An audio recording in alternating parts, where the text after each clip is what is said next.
Ẹ káàbọ̀ padà nínú ìtẹ̀lé binary operation náà la wà o. Nínú fẹ́ràn eléyìí tí ó kọjá, mo ṣàlàyé commutative property o. Mo sọ pé a máa sọ pé operation kan wà commutative tó bá jẹ́ pé tá a bá so ẹ́límẹ́ǹtì méjì papọ̀ pẹ̀lú operator kan tó wá jẹ́ pé ọ̀nà ìgbà kọ wọn kò ṣe pàtàkì. Bóyá tí n bá gbá alákọ̀ọ́kọ́ padà sí ààyè tí ẹlẹ́ẹ̀kejì wà tẹ́lẹ̀ tàbí ẹlẹ́ẹ̀kejì padà sí ààyè alákọ̀ọ́kọ́ tó jẹ́ pé yóò mọ fún mi ní èsì kan náà, a sọ pé wọ́n wà commutative.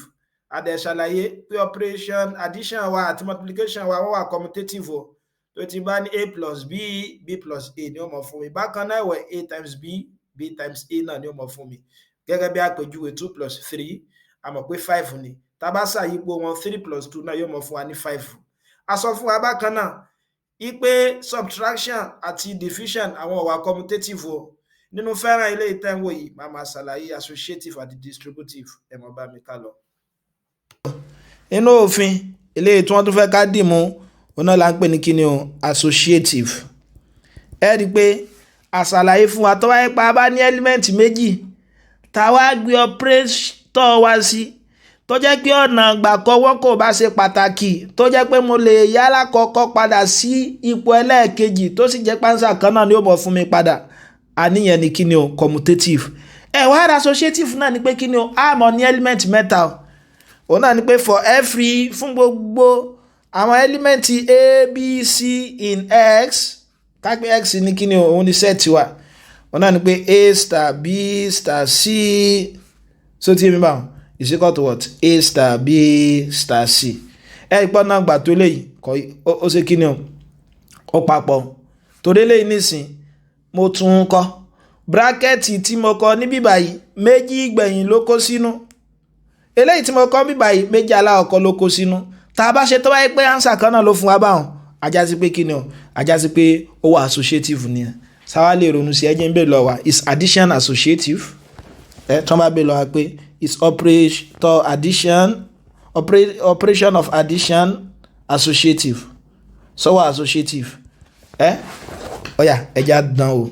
A plus b plus c ó wà associative, òun náà ni ó máa fún wa ní a plus b plus c. So ti wá bó la ṣe mọ̀ bẹ́ẹ̀, ẹ kàn ronú nọ́mbà. Ẹ rí i pé tá a bá fẹ́ proof ẹ̀ gangan, òun náà ni pé arbitrary element náà lẹ́fì mọ́ ṣe, constant náà lẹ́fì mọ́ ṣe o. Ìdí tí mo fi mọ̀ pé ó ṣe kíni, ó jẹ́ kankan náà bíbáyìí náà ni pé kíni, b plus c tí n bá rò papọ̀ mọ́ a. So ti bá wọn tẹ́ bá ti ro nǹkan méjì, ẹ ti kọ́kọ́ ro nǹkan méjì papọ̀ kẹ́ wá rò mẹ́lẹ̀ kẹta. Ẹ rí i pé ó papọ̀ mọ́ kẹ́ tún kọ́kọ́ ro nǹkan aláwọ̀kọ́ mẹ́lẹ̀ kejì kẹ́ tó rò mẹ́lẹ̀ kẹta. Òun náà ni pé 1 plus 2 plus 3, òun náà mọ̀ dọ́gba pẹ̀lú kíni 1 plus 2 plus 3. Mo rò bó ti ń bá wọn so ilé ọmọ jẹ́ 1 plus 5 àbí 3 plus 3. Ẹ rí i pé ó jẹ́ kíni o, ó jẹ́ 6. Ajá sí pé addition mi ó wà associative. Addition is associative. Mo bí agbálá èèyàn yé bó wà ní subtraction kọ́, ṣé subtraction wà associative? Subtraction náà ò ní wà associative. Torí a minus b minus c kò ní mọ fún mi ní kíni o, a minus b minus c. Pé tẹ́ bá mú nọ́mbà mẹ́ta, ṣé tí n bá sọ pé 1 minus 2 minus 3, ṣé yóò mọ fún mi ní kíni 1 minus 2 minus 3. Tó bá ti jẹ́ pé ọ̀nà ìgbà tó yẹn tó bá ti ṣe pàtàkì, ajá sí pé kọ́ wà associative ni. Torí mo ti mọ̀ pé lè ọmọ jẹ́ 1 minus 1 minus 1 minus 3, yóò mọ̀ jẹ́ 1 plus 2, ilé ọmọ jẹ́ minus 4, ilé ọmọ jẹ́ 3, ilé ọmọ jẹ́ minus 4. Sẹ́yìn pé wọn ò ṣe kíni o, wọn ò dọ́gba. Ajá sí pé kíni o, associative nìyẹn. Bó ni multiplication kọ́, multiplication náà wà associative. Torí 2 times 3 times 4, ó papọ̀ mọ́ kíni o, 2 times 3 times 4. Ilé ọmọ jẹ́ 2 times 12 is equal to 6 times 4. 2 times 12 ẹ rí pé 24 ni àwọn méjèèjì, 24 ni àwọn méjèèjì.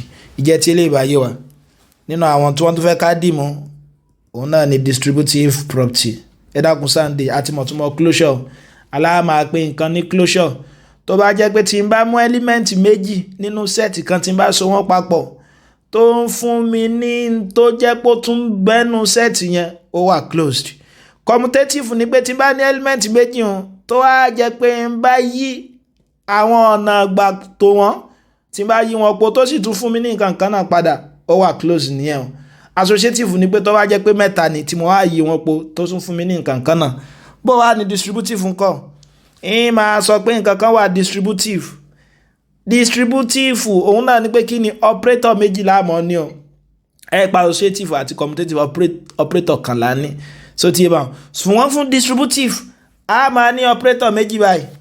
Kápá ní operation méjì báyìí gẹ́gẹ́ bí operation méjì báyìí gẹ́gẹ́ bí àpẹẹrẹ. Táwa define rẹ̀ define on S. So tí bá a máa sọ pé kí ni star is distributive over numblance lè. A máa sọ pé star wà distributive.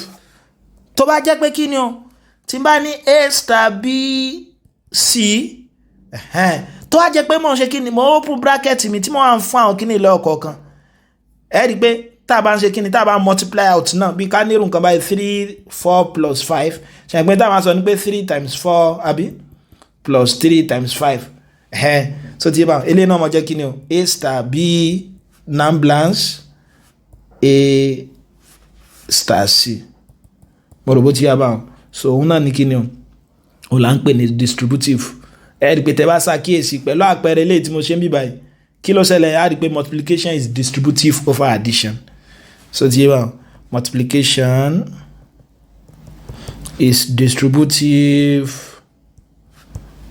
over plus bó la ṣe mọ̀ òun náà ní pé tí n bá ní A B plus C ṣe pé multiplication lélẹ́yìí ó wà distributive torí mo lè distribute yẹ yóò máa jẹ́ A times B plus A times C so eléyìí là ń pè ní kíni distributive property dákun sáà ń dè so òun ni.